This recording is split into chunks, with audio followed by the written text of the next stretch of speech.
Hey guys, welcome back to 365 Days of SEO. This is Christian Bullock. Today we're going to be talking about a how-to SEO topic, and that is how to do keyword research.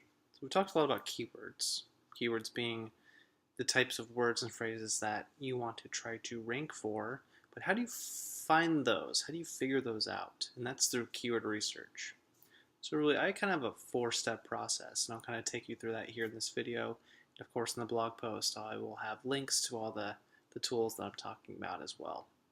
But first, I like just to use Google's Keyword Planner tool. Going straight from the source, Google being the biggest search engine in the world, they have all that great search data which they open up, for the most part, for people to be able to look at and hunt and peek. So first and foremost, I use Google's Keyword Planner tool.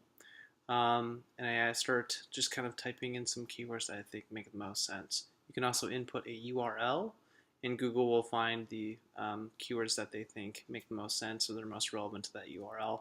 So this is really a paid search tool, but it really kind of helps inform, of course, your SEO and any organic keywords that you look to target. From there, after I get some good keywords from using that tool, the second thing I like to do is using Search Suggest. That's sort of a knowledge graph thing in that when you go to a search engine, you start typing something in, you know how it sort of auto-completes or it gives you suggestions like, you're searching for Italian restaurant. Did you mean like Portland or Seattle or whatever else? That's called Search Suggest. So really you got to think of it two ways. First, Google's going to suggest things that, or any search engine, it's going to suggest popular searches based on what you're typing, right? Because they're saying, okay, if someone's typing this, they're most likely going to be actually searching for X, Y, or Z. Second of all, users, when they see those results pop up, even if it's not something they're actually going to search for, they might stop and actually click on one of those search suggestions. So I like to do that manually, and there's a great tool called Ubersuggest that actually scrapes every single kind of combination for any sort of keyword phrase. So if you did like a keyword of like Vancouver Canucks, they do Vancouver Canucks space A, Vancouver Canucks space B, and give you all those search suggest keywords that way. And that gets you a really good idea of, the keywords that search engines are suggesting to folks. The third thing I like to do is looking at competitors, right?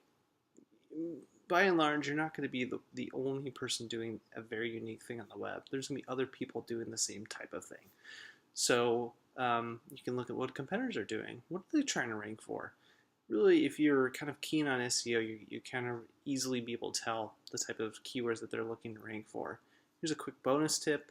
I think we talked about in the past the meta keywords tag, how it has zero ranking weight whatsoever these days. A lot of website owners like to use that tag anyway, and that's really great intel for you. So if you go to a competitor's website, look in their source code, look at their meta keywords tag, if they have one, awesome. Those are the keywords that they're looking to try to rank for. That gives you some great information when it comes to doing your own keyword research.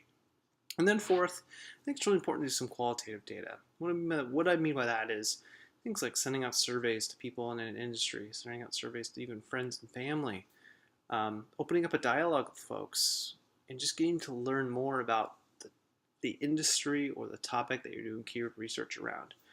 If you come in and you're trying to do keyword research about something you don't really understand, it's going to be really hard for you to figure out, okay, what are the best keywords that I could potentially rank for? You really need to understand what the heck you're doing research around. So opening that qualitative data, some of the surveys, opening a discussion with folks, visiting some forums, even joining some forums, asking questions can help give you some really great intel and feedback based on some of the things that you're trying to learn about. It could give you some really great keyword ideas as well.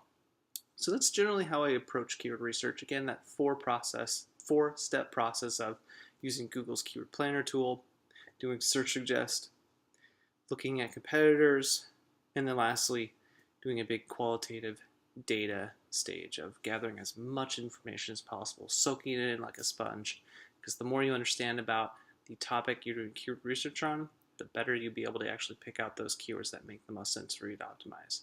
Again, my name is Christian Bullock, 365 Days of SEO. Look for this blog post with all the links to all those tools I mentioned, and I'll see you guys tomorrow.